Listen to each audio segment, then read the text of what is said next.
Welcome to Your Yes-Filled Life. I'm your host, Brenda Winkle, educator, healer, speaker, guide, and fierce advocate for your yes. I help sensitive and successful men and women find, reclaim, and live from their full embodied yes.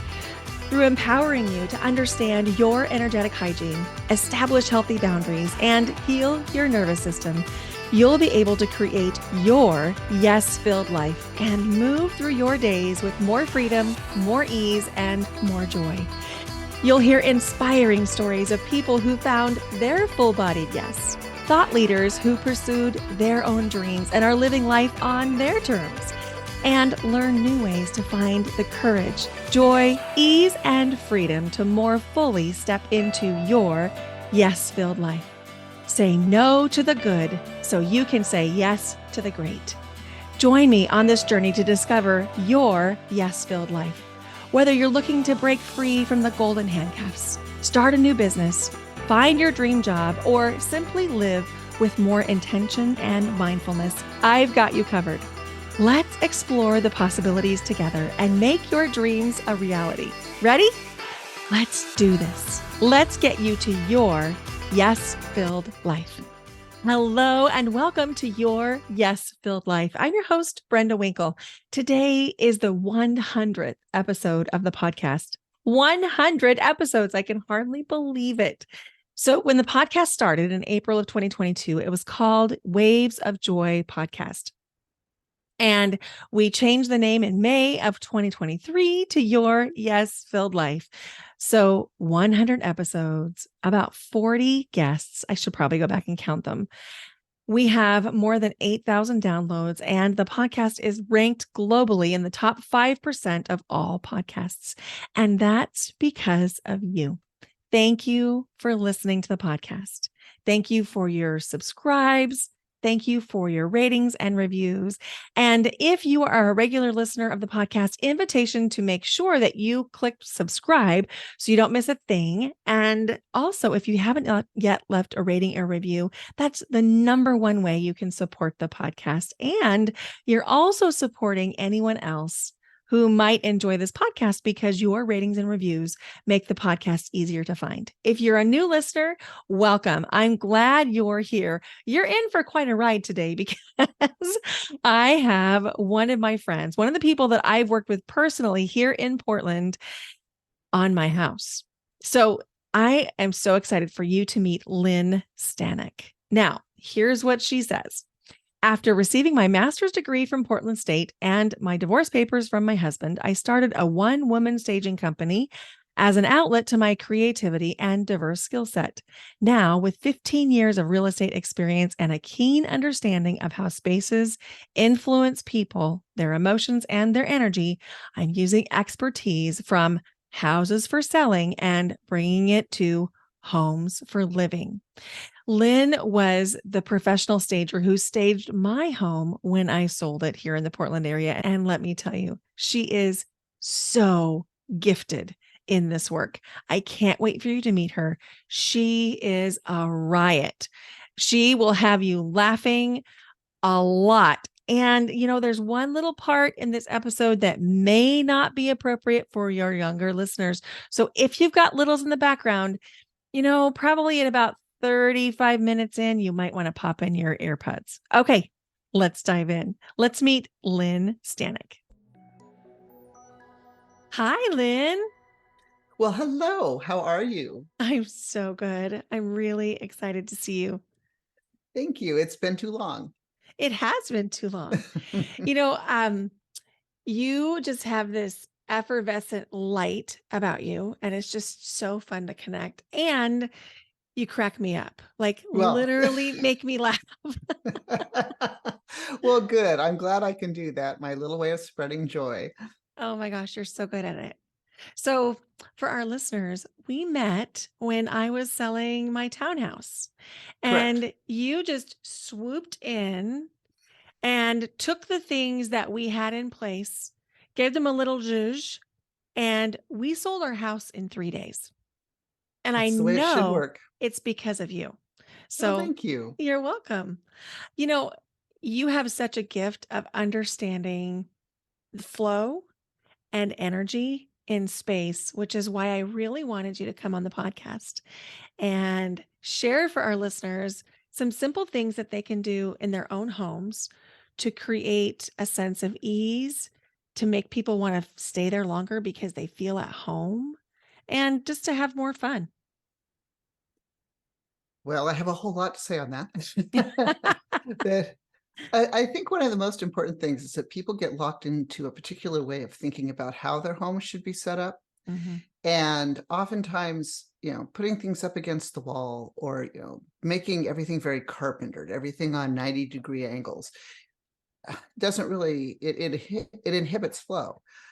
Sometimes just simple changes, even if it's angling, maybe a couch or even angling a rug, if you're really short on space, can completely change the way the energy comes through a space. And I think that that's important. I also think that people don't necessarily think about their external surroundings being a reflection of their internal selves. Mm-hmm. And oftentimes, I think those two things work in either direction. I think that your space can cause you to feel anxious or nervous or behind or disorganized. And similarly, if you have those things inside, you can make that happen in your space. If your space is that way, it affects you inside. So one of the things that I learned, from doing real estate staging for 15 years is make certain that the things that you have in your space are things that are meaningful to you. So if you're not going to file it and you're not going to frame it, you probably don't need to have it as far as, what is out in your space. And when you sort of eliminate those things that cause your brain to trigger and keep firing and ruminating on things, and eliminate that and keep it with the things that are important to you and that you feel happy and contented looking at, it changes how you are inside and allows you to be able to function actually better everywhere else in your life. Because when you come home to your home, that's the place where you find solitude and gratitude and can appreciate the things that make you happy. Yes, 100%. And I'm realizing that I haven't given you yet space to tell us about your background because you have a really cool background. Can you share a little bit about what you do and how you came to do it? Well, I've been a real estate stager for 15 years. This was back before anybody knew what a stager was. If you said you're a stager, they looked at you, like doe-eyed and go, I don't know what that is. I bring furnishing, art, and accessories into vacant properties to create the flow and the balance for people to be able to see the size of a room. Initially, people thought that that was sort of a frivolous thing to do to sell real estate, but in all honesty, now it's become an industry standard. And one of the examples I often use was if I show you a picture of a shoe, you can't tell me if it's a 6 or a 10, it's a shoe. And people generally don't process space based on a picture. Also, where photographers tend to use long angle lens, it distorts, what square footage is, what room orientation looks like. But with staging, that helps guide a prospective buyer through a property and helps them see the things that are assets, helps them understand how they can use the space more readily. In addition to that, I also have been working with, as I did with you, coming into your space and using your things to create that similar feeling and allowing for, whoever the prospective buyer is to see a property that has better flow, balance, cohesion. What I discovered, though, is that it's almost wasteful to only use it for for sale properties, because most people would love to have that in their life and in their homes. And especially now where, interest rates are high, there's a certain amount of uncertainty. People are less interested in, venturing out and making a new purchase. Mm-hmm. But now they're left with a house that they feel isn't accommodating them somehow. And sometimes, honestly, all it needs is fresh look, same stuff. It Mm-hmm. really can be that simple. I got into staging because I had thought about becoming a general contractor. I know how to do stuff. I know how to use tools. And then I kind of realized I'd be working with men, and I thought that that would probably aggravate me. I sometimes do consider myself smarter than, so it would have been frustrating to be telling a man what to do and not have them not listen to me because I'm a woman.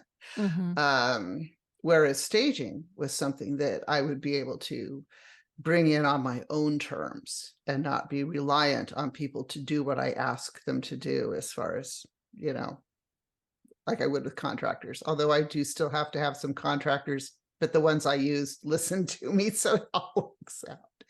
But that's a little of my background. It's brilliant. Um, and I just love what I do. I think I'm very masterful with space. You are. And You absolutely are. thank you. And I see it very differently than most people. As a matter of fact, tomorrow I have the opportunity to work with a client who I sold. I did vacant staging on their daughter's property. She had passed. And when they got ready to sell their home, I came in and remixed it, which is what we call it when, I use your stuff and mix it all up to get a different result. And they have now moved into their next home, and I don't know, they're probably about my age. And they said, will you come help us with our furniture? Because we don't want to live in another house for 45 years and have the furniture be in the wrong place. And I thought that was very flattering that, they want me to come out and do what I do, because they like the overall effect. It reminds me that the thing I said to you after you got done rearranging our furniture was, I like this house so much more right now than before. And I imagine that happens often.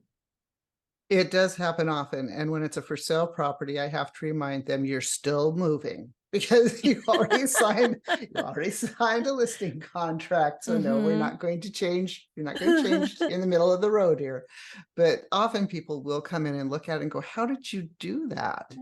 That doesn't. I would have never thought to do that. And it's usually not huge changes, but it's ones that just change the way it feels. Mhm. And sometimes, just a fresh feeling helps you fall in love with your home all over again. Yeah, for sure. So when I chose to work with Alex Clark, who is the Mhm. realtor that sold my home, who I highly recommend, by the way, one of the reasons that I chose to work with him is that he had you. And I was looking for a realtor that had a stager. And then when I met you, and you're just larger than life and so brilliant and just artful with the space, I Thank was you. like, oh my gosh, this is perfect. So you mentioned turning things on the angle, pulling things Mhm. perhaps away from the wall. Yep. And is there any kind of formula that you use, or is it mostly a feeling? It is primarily a feeling. What I can tell you about how space works, being the final frontier and all, uh, when you put a couch up against the wall, let's say I'm just going to use round numbers because they're the only kind I can put in my head. Mhm. If you have a 15 by 10 room, and you put a couch up against the wall, your brain will process the space to the front of the couch because the couch is now part of the wall. So usually couches are 3 feet deep. You've taken your 15-foot wide room and now you've dropped it down to 12 Mm. because you've made the room smaller by shoving the couch actually against the wall. So if you really don't have the space to put something on the angle, bring the couch into the room, even if it's only 6 inches, and your mind will see it as separate. Now your eye will go to the walls instead of to the front of the couch. And if someone had told me that, 15 years ago, I would have openly laughed in their face. But I actually now believe it to be true.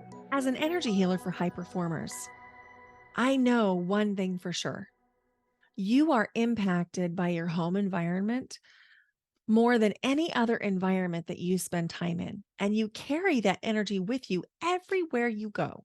What would it be like for you if you could maximize and optimize the energy in your home to support your success, to help your relationships flourish, to bring in abundance and career success, to help support your financial health? It's possible. I'm offering a brand new course called Your Yes Filled Home that launches in November of 2023. And this course is for you if you have ever felt overwhelmed by clutter. If you've tried to change things in your home, but decision fatigue sets in. If you've been frustrated by a mess or clutter or just a yucky feeling in one or more areas of your home that you can't seem to get cleared. This course is for you if the people you live with aren't always on the same page with you about what your home should feel like. This is for you if you struggle to relax in certain parts of your home, or if there are arguments in your home around what goes where and whose job it is to put it there. This course is for you if you haven't had the time, money, energy, or bandwidth to decorate the home in the way you really want. This course is for you if you don't want to move or remodel, but you want your home to feel better, to be more cozy, to feel safe and warm. This course is for you if you've just moved and you want your new place to feel like home, or if you know your home isn't permanent, but you want it to feel really good while you're there. So, in this course, which launches in November of 2023, you're going to learn how to optimize the energy in your home. You're going to learn how to clear space. You're going to learn the energetic way to deal with clutter. You'll learn ways to light up the energy in any room of your home so that you can maximize and optimize for your success and well being. I have a special offer. I'm looking for 10 people to become founding members of Your Yes Filled Home in exchange for weekly feedback in the form of Google Forms. You'll be answering questions like this one or that one, or yes or no. And I'm so grateful for your support that I'm accepting these 10 founding members, and I'm going to offer you a 50% discount. This is a one-time only deal, and I'm looking for 10. So when this course launches in November of 2023, it's going to sell for $997. That's $997. But if you're one of the first 10 to sign up and offer feedback on the course as we go, you're going to receive a 50% discount and get the course for $500. That's right. $500 off. There's going to be recorded modules, live calls that include breath work, of course, and drumroll please, co-working sessions where you'll get to work on your home with me live. So you're going to leave this course with a whole new feeling in your home. This isn't just another course that's going to gather dust on your desktop. It will change literally every aspect of your life because changing the energy of your home is that impactful. I'm going to put the checkout link to become one of the founding members in the show notes. And if you have any questions about it, be sure to reach out to me either in email, brenda@brendawinkle.com, or connect with me on Instagram over at Brenda Winkle. Anytime that you can open up a couch so that your focal point is back to the rest of your living area, that will be helpful. Oftentimes you'll see where a couch is the opposite direction from a dining room table. And so now if you have someone who's sitting at the dining room table and you're in the living room, you can't see them without, making your head go on backwards. So oftentimes just adjusting the furniture so that you have removed the false wall that you've made with, where the couch is positioned. Now you've opened it up to be one big room. And that again gives you the sense that you have a lot more space. And we did a little bit of that with your property because you were up against the wall and we just angled you into the room. And now you can easily look and you see the TV and, the fireplace, which were your architectural features.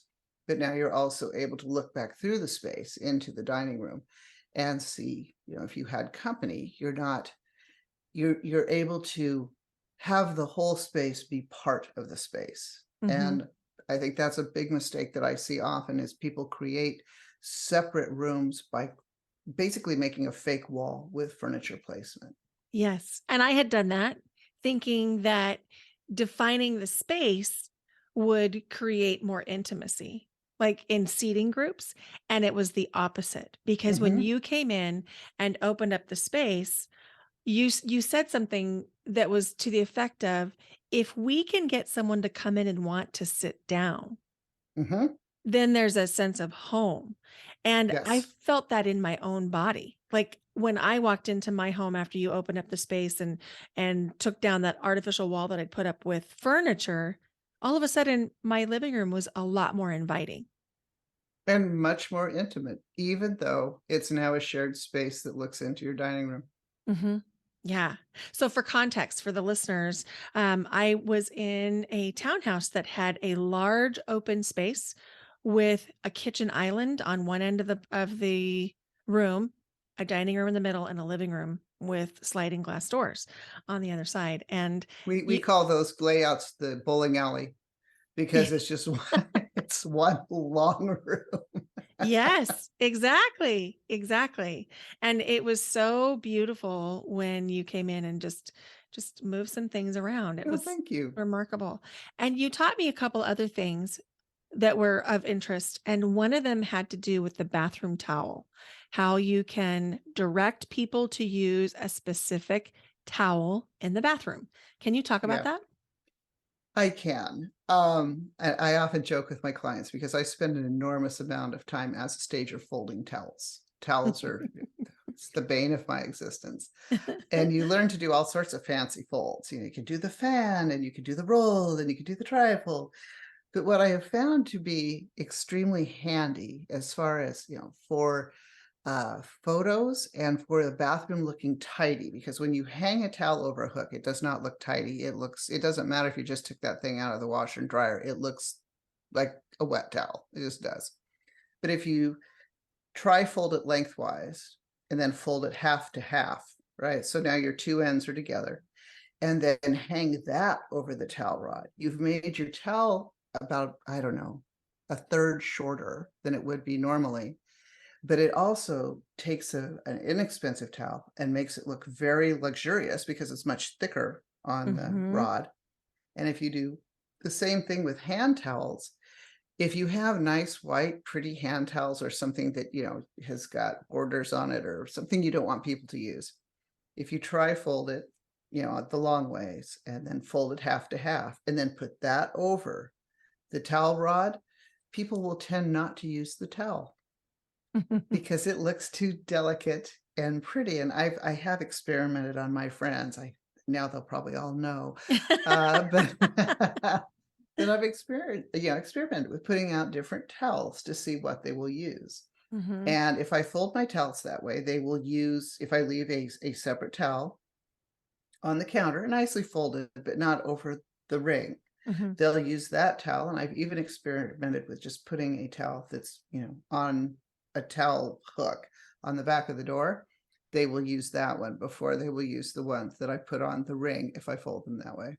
Mm. It's I don't know why, but it is absolutely true. And no, I didn't put a camera in the bathroom to check, but I can go back. I can go back and look and see that it's not smushed. It's perfectly just sitting there all pristine in its foldiness on the towel ring. Hmm. And I've tried that since, just as a little experiment here and there. And you can tell people really don't use the beautifully folded towels. They use the ones that are on the counter because, like, Yes. they're wet. Those are the ones that are wet. The ones that Oh are yeah. hung beautifully are the ones that are still dry. Yep. And that way, the thing that's nice about that is that if you, when you have company or you have people over, or even if you can, train the kids to use the ones that you leave out for that, then all you have to do is check those. And then you walk into this perfectly pristine, nice looking bathroom. So once again, it kind of gives you that feeling of everything being in its place, everything, there being order, there being Hmm. just kind of a little bit of sanctuary. Uh, yeah, sorry, can't help myself. In your home, it creates a peaceful, more readily maintainable atmosphere in your home. Hmm. And I think that for me anyway, that's what I'm looking for. I want to feel that sense of sanctuary and a little bit of luxury in my own home. Hmm. And just making sure that things are neat and clean and surfaces are clear is a way to do that. I don't have it 100%. I mean, you can see behind me, I don't have it 100%, but it's a work in progress. And I Well, and think, if the things that are out and in your space are things that you use or mhm, things that you love, mhm, then that makes a huge difference. There have been things in my staging company that, as I have liquidated some things, I thought, God, there's these pieces that I really like. But then I look around my home and I go, but it's not something I love. It has no sentimental meaning to me. And even though it's a beautiful piece, it doesn't reflect a memory for Mm, me or an mhm. attachment for me.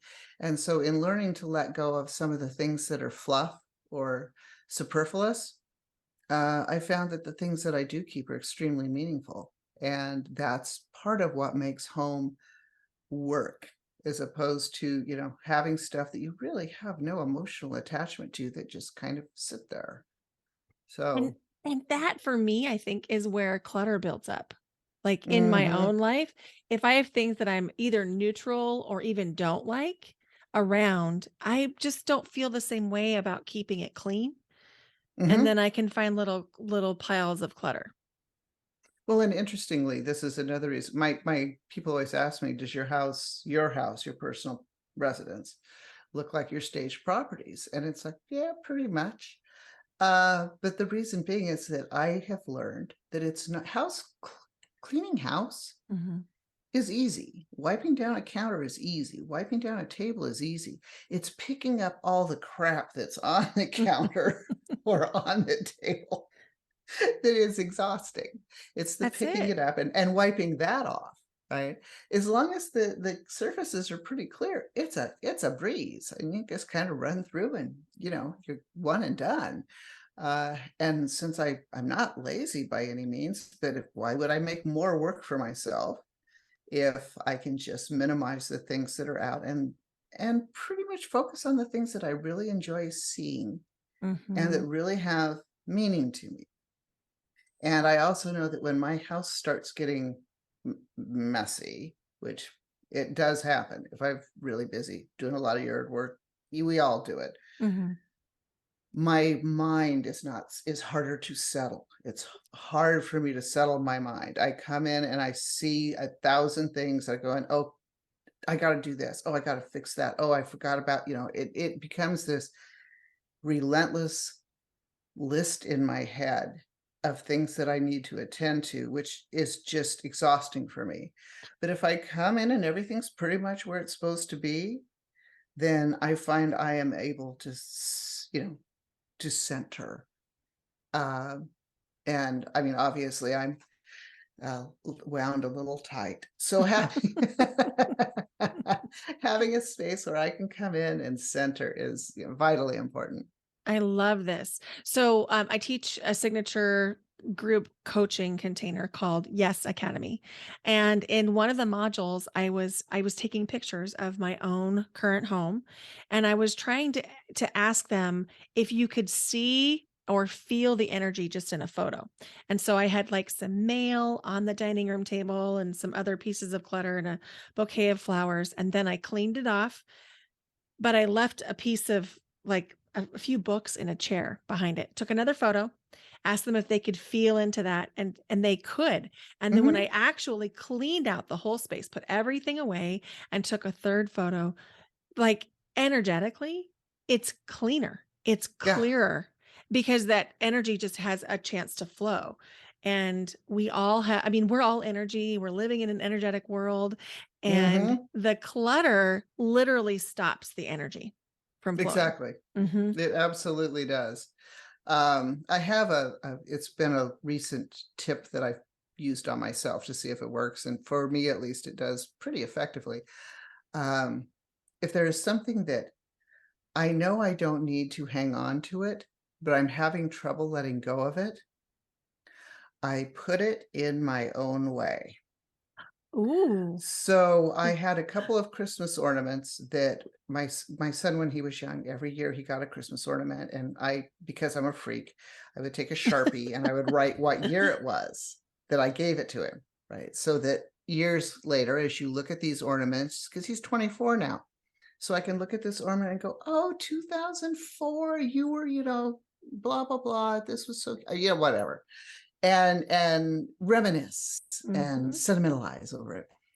And this year, a couple of ornaments had been, we had a very supple tree, and it was extremely hard to keep ornaments on it. So we had a couple that had dropped, and they had hit a couple of these ornaments that were very sentimental to me Mhm. and had broken them.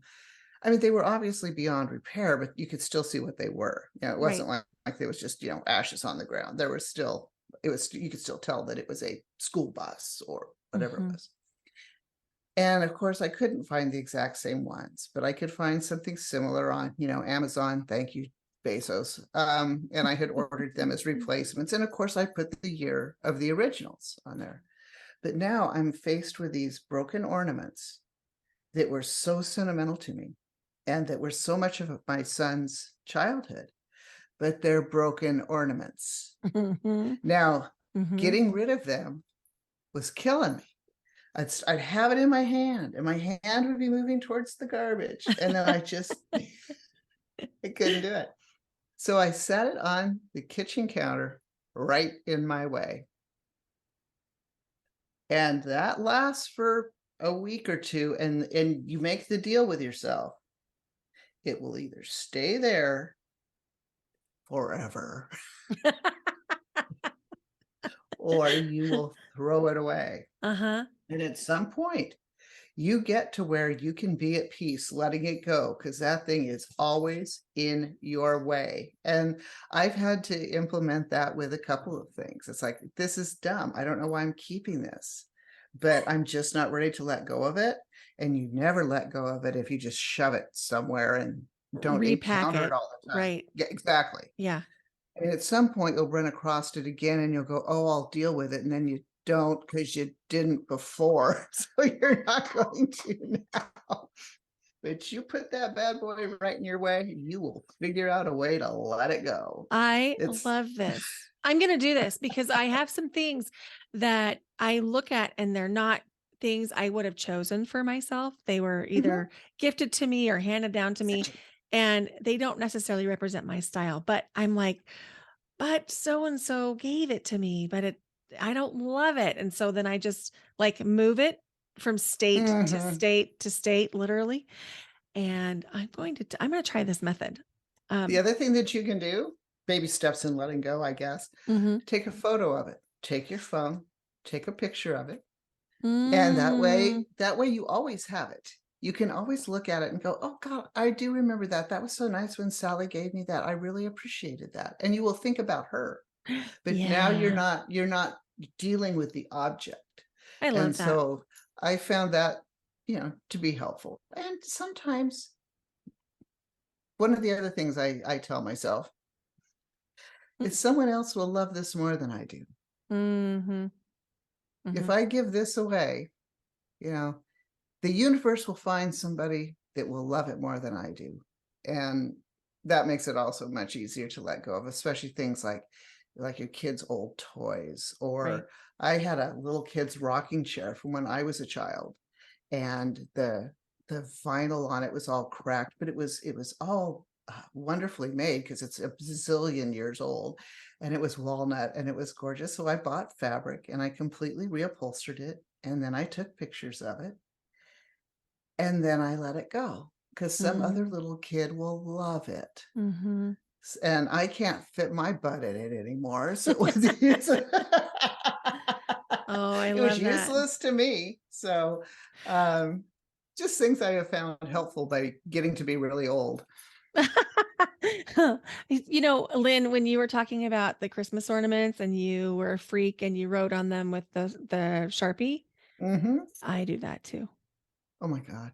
Yeah, totally. I have the year and like who gave it to her. And she's got this whole box of ornaments just for her.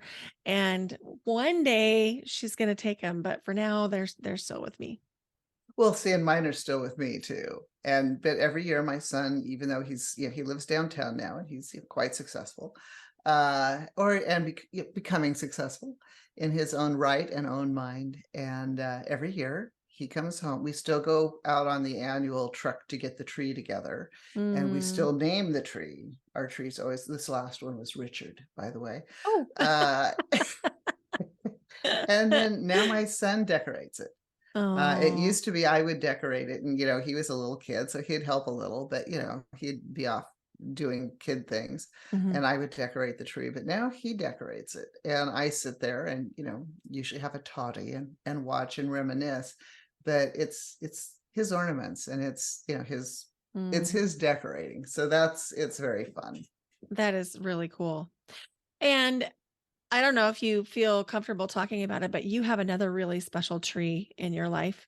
I actually, Yes, I do. I saw your face in a post on the Oregonian on their Instagram page. And I'm like, wait, that's Lynn. I know Mhm. Lynn. And so tell us about the tree. All right. Well, I've been a single woman, 20 years. And I do my own home repairs. I clean my own house. I also do my own yard work, and I do my own landscaping. And I have 5 fully mature, I don't know, 12-foot tall arborvitae, and every year I trim them. And every year, usually it's in August, usually I've had a beer or two. And I'm out there with an electric hedge trimmer with a 24-inch bar, and I'm shaping my hedges and trimming the juniper. And every year I'm out there and I think, one of these days I'm just going to make one of these look like a big penis. And then I did. So, I was just out there, went, today's the day. So the penis tree will be 2 years old this August. It was born into infamy. I believe it was like August 12th or something, 2 years ago. And it's a 12-foot penis right on the street. And Mhm. at first, it was a lark. It was just a lark. It was a moment of caprice. I just did it, you know. And it has been so wonderful. I have met more of my neighbors in the last 2 years since I put up the chub shrub, if you will, than I had in 23 years of living in this house. Because when you live in the burbs, you don't know your neighbors. Mhm. You Mhm. might know somebody who's right next door, but you don't know anybody in the neighborhood. And people stop and we talk, and the neighborhood started decorating it, and I had to take control of that narrative. But that morphed into where now it's got way more Facebook followers than I do, which is somewhat disappointing, but but it gets changed out every month or so, and it gets decorated for every holiday. And if your listeners are interested, it's Tualatin Chub Shrub on Facebook, and so you can see, I don't know, 20 or so of its pictures. And it's become a neighborhood thing. One of the neighbors is a wine writer for the Oregonian, and he came by and wanted to write an article on it. And I said, sure. And the Oregon Live picked it up, and then that got picked up by a sports podcast. And so my tree is pretty famous. And I keep telling people I'm just its manager and its wardrobe person. I mean, it's the celebrity. That's Although it is kind amazing. of fun to tell people that I have the biggest cock on the block, but that's Oh my gosh. I just love it that you're just like, this is something that's going to make me laugh today. And then it turned out to be something that makes the whole community laugh and come together. And it, it is just crazy. I've had people stop. I had one gal, this was extremely meaningful to me. She stopped and her sister had passed from some horrible sort of cancer. And she had been staying with this woman. The sister had been staying with this woman in the neighborhood and being taken to treatment every day for chemo, which that sounds like a treat. And they would drive by the tree every day, and her mm, sister would laugh and mm. just thought that was the funniest thing. It made her trip to and from chemo. That was the bright spot of her day, apparently. And when Scal came by and shared that with me, I was very touched. I had no idea that it could bring that kind of joy to someone. And given her situation, I felt really quite honored and humbled that Mm. my moment of caprice helped someone get through something so hard. So that was very touching to me. I really love that. And I think that part of what makes you so special and what drew me immediately to you is you have a little bit of irreverence for More than con- a little. yeah, and more than a little. And you just do things because they're fun because you want to, because they feel good, because they make you happy. And I think that that is something that is so freeing. I mean, you've created a sense of freedom for yourself that is inspiring to other people. Oh, thank you. Thank you. I appreciate that. I figure if I'm not hurting anyone and I'm only pushing breaking the law, not actually like, really breaking it, why not do it? You know, Mhm. um, everybody tries so hard to be whatever normal is, except if you talk to anybody very long, you figure out nobody's normal. Mhm. So you may as well just embrace it and have fun with it because it's all you really got, you know. It's all you really got. If you can't have fun, what's the point? It's too short. It happens too fast. If Mhm. you can't have fun, you're doing it wrong. So I just Words to I've live by right there. I have made it a point to have as much, fun doing goofy stuff as I possibly can. I love Why it. not? Yeah, exactly. Exactly. People are going to talk whether you do or whether you don't. So you might as well So have I might fun. as well do. Yeah, They're gonna talk exactly. anyway. I guess I should give them something to talk about. There you go. That tree thing has been just so much fun for me though. It's just been well, first of all, it's extremely creative because I have to keep coming up with new ideas. And my undergrad minor is in theater. So it's like, how can I do this with my tree? And I have to say, though, now that I have a 12-foot penis in my yard, I do fully understand why men are so preoccupied with theirs because it really is a lot of fun. It's like, okay, I get it now. Never understood it, but now, yeah, I get it. I get it. Oh my goodness. Well, I don't know how many male listeners we have, but I'd be interested to know what their take is. But that cracked me up. Well, I'm so glad. It's just dumb, but it's silly. Or as I like to say, it's ridiculous. And the puns keep coming. They Oh, keep coming. yes, yes, you cannot stop them once they start. So, if you were going to give somebody advice, and of course every home is unique, everybody's stuff is unique, and I'm sure that you've seen a tremendous variety of what somebody might have in their homes. Are there a couple of things or a few things that almost everyone could do to make their home feel more like home? One of the biggest challenges is having a place for everything. Mhm. And if you can actually, and there's plenty of people out there who are home organizers and people who can help you. But if you can get your home organized and have a place for everything, then all you ever have to do is put it back in its place. And a couple things happen. One, you never have to worry about where it is or look for it, because that would be my personal version of hell, is having to look for something over and over again. That makes me Mhm. crazy. Mhm. If I have a place for it, it's in its place. So I find that to be a time saver. As a matter of fact, when my son was little, every once in a while, he's very fastidious now, which good thing, bad thing, who knows? Depends on how much therapy he needs later. But anyway, he would, say, Mom, have you seen my blah, blah, blah? And I'd say, oh, I don't know, son. Where is it supposed to be? And he's little, he'd tell me, and I'd say, is it there?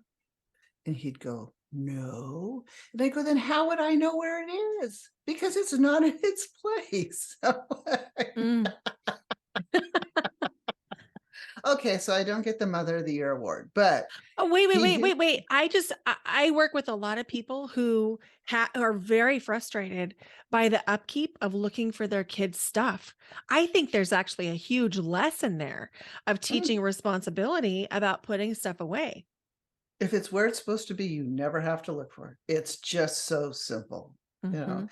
And then once everything is kind of put away and everything's functioning along, and again, if you need help, find a professional organizer. They're everywhere, and they're very good at what they do, Mhm. and they're worth the money. But once everything is sort of organized, if you want to buy something else, you have to ask yourself 3 questions. Can I afford it? Mm-hmm. Where am I going to put it? Mm-hmm. And am I willing to take care of it? Ooh, all good questions.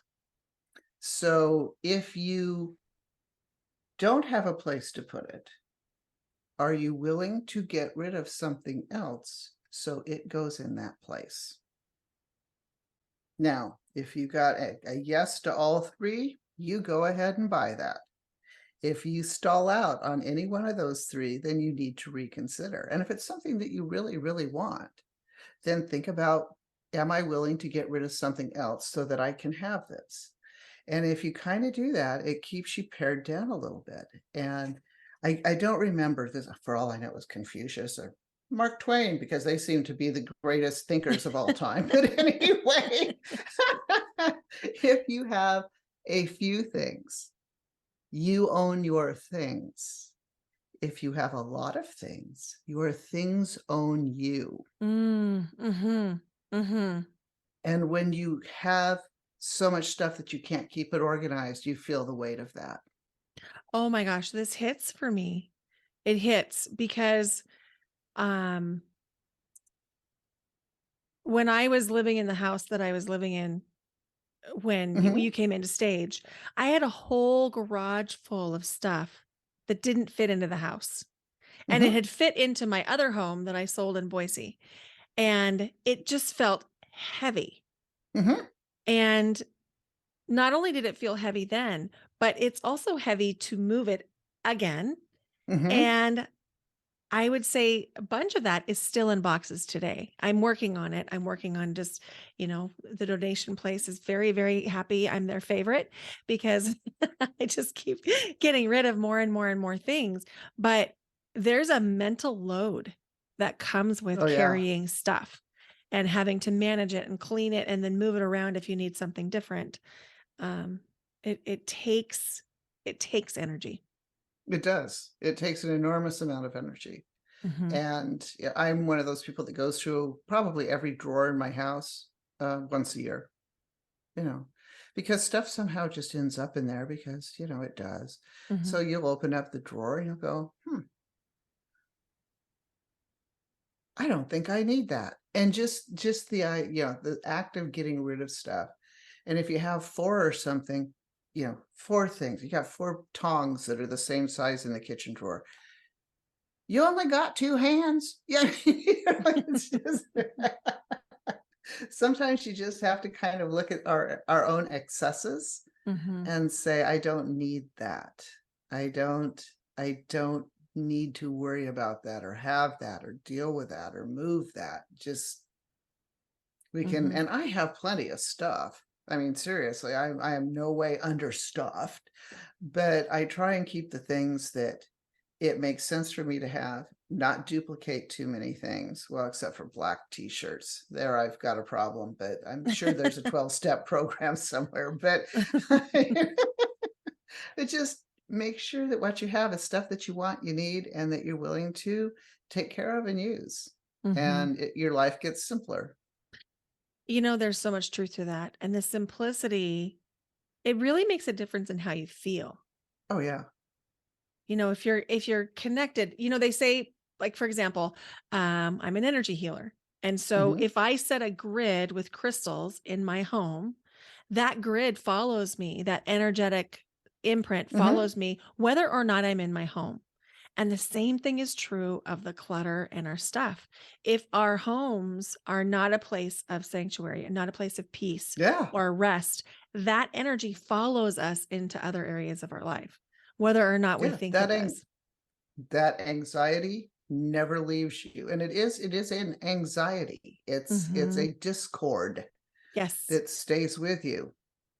And you can't shake it off because you can't be Taylor Swift and shake it off, because you're going to go back to it and it's still going to be there. Right. And there's so much discord in our lives and in our professions and in the bombardment of information that we receive, even when we're screaming, no, don't tell me. Hmm. There is Hmm. so much of all of that all the time. when you open the door to your home, it needs to stay outside. You need to be able to come in and not have your home be yelling something at you that needs to be done too. Absolutely. And if It, you can do that, it can actually help you face the rest of your world because you get that downtime and that sanctuary and that solitude and that centering that will then allow you to go, pick up your sword and your shield and fight another day. But when exactly. It but when you come resources you. home, you set down your sword and shield where they belong. You don't just throw them on the floor or the kitchen counter, but you put them where they belong, and then you just let it go until you pick them up. I love that. I love that. Oh my gosh, such good stuff. So before I ask you our last 5 questions, just for fun questions, Oh, Lynn, okay. where can people find you if they want to connect with you?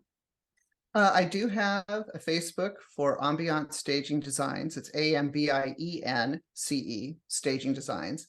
And you can certainly message me through Facebook. I do have a website. It's ambientstagingdesigns.com. It gives you an opportunity to look at some of the work that I've done, but honestly, just reaching out to me and saying, hey, can you help me with what I'm doing? Certainly, I'd love to. That's fun for me. And I get to go play with other people's stuff. So that's neat. It's like every day is a play date for me at somebody else's house. It's lovely. That's amazing. That's amazing. And you're based in the Portland area, but Yeah. I bet if someone really wanted to, you could do some work remotely. Oh, yes, absolutely. And as an interesting aside, I have staged in Italy. I've worked on redesign and remodel in Colorado, in the Vail Valley. That was not awful by any means. Montana, and recently just did an entire remodel in San Jose. So, have tools will travel. But I also, when I've worked with my clients, because oftentimes, everything we've talked about today, I can walk into a home and all of this has to be addressed to get it ready for sale. And so, of course, we go through an hour to 2 hours and we talk about where things need to move. And if we have a couple people there, I will help move stuff and get it where we need it. Give, people ideas, and I take copious notes about other things that they're going to want to do. And then every once in a while, I'll get a text from somebody that I may have seen, 2 weeks ago or 2 months ago or 2 years ago. And they'll send me a picture and say, does this look right to you? Does this work? And if it does, I'll say, yes, that's exactly what I would have done. And if it doesn't, I say, oh no, you did that all wrong. But no, but I will, I'm happy to help people based on, reaching out and saying, hey, what do I need to do about this? And if it's something that I can see in the photos or, FaceTime, happy to help because, it'd all be nice if we all just felt a little better. Yes, Without absolutely. all the drugs and alcohol. Yes, yes. Do more breath work and, keep clean homes. Yes. Yes, I love it. So my last 5 questions are just for fun to kind of get to know you a little bit better. The first one is, what's in your morning mug? Oh, I drink 2 cups of black coffee in the morning. Love it. I'm a coffee girl too. Yeah. Yeah. Mornings come very early for me. And sometimes I am ready for them, and sometimes coffee helps. For me, it's such a ritual. Like I just enjoy the process of getting the coffee ready and grinding the beans. And it's just part of what starts my day, and also caffeine. Yeah. Well, and I do like the smell of coffee. Hmm. Yeah, that there's something comforting to me about the smell of coffee. Yeah, I like it too. I like it too. Is there a song that you love that every time you hear it, you just feel like, yes, I can do anything? Uh, I think the one that, well, okay, Pat Benatar. Um, that's one. What is the name of the song? All Fired Up. That's an anthem song for me. Right now it's Sia, and it's I believe Invincible is the name of the song. That one, I that's when I will sing full blast in the car if it's on. And interestingly enough, my guilty pleasure, I guess, is Taylor Swift and her song Shake It Off, Shake It Off. I don't know why, but that just always amuses me. I've heard it a bazillion times and I still just love it. That's amazing. I love it. Who It's funny. inspires you?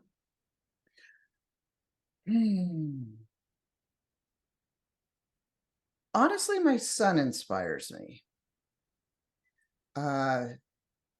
He is so smart, and he has grown up in a different age than I did. I had him just right before my 40th birthday.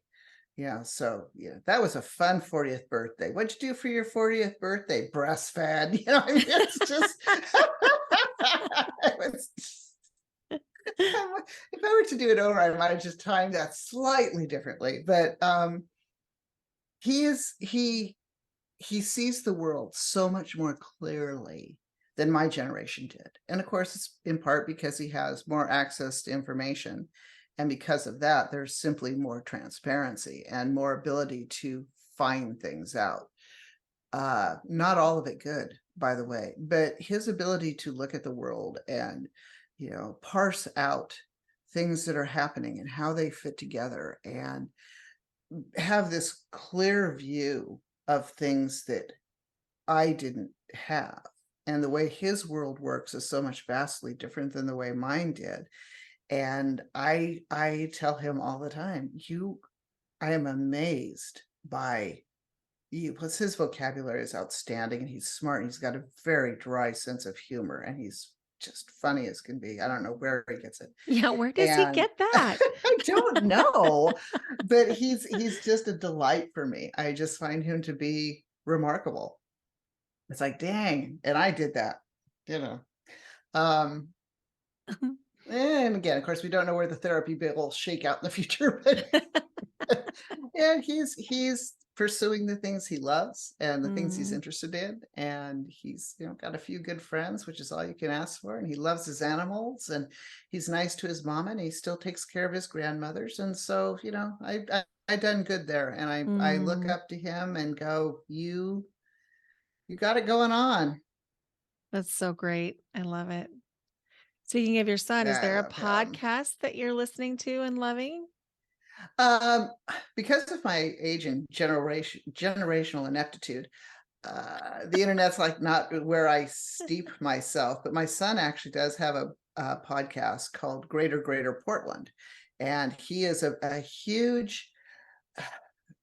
He's hugely steeped in Portland's land use and planning and transportation. He's trying to make Portland, he and his friends and the podcast are looking for ways to make Portland once again a more sustainable city, and trying to figure out how to eliminate some sprawl but still make it, be thriving and vibrant and cool and weird like it had always been, but still pay attention to, the needs of the people who are here because of its sanctuary, city status.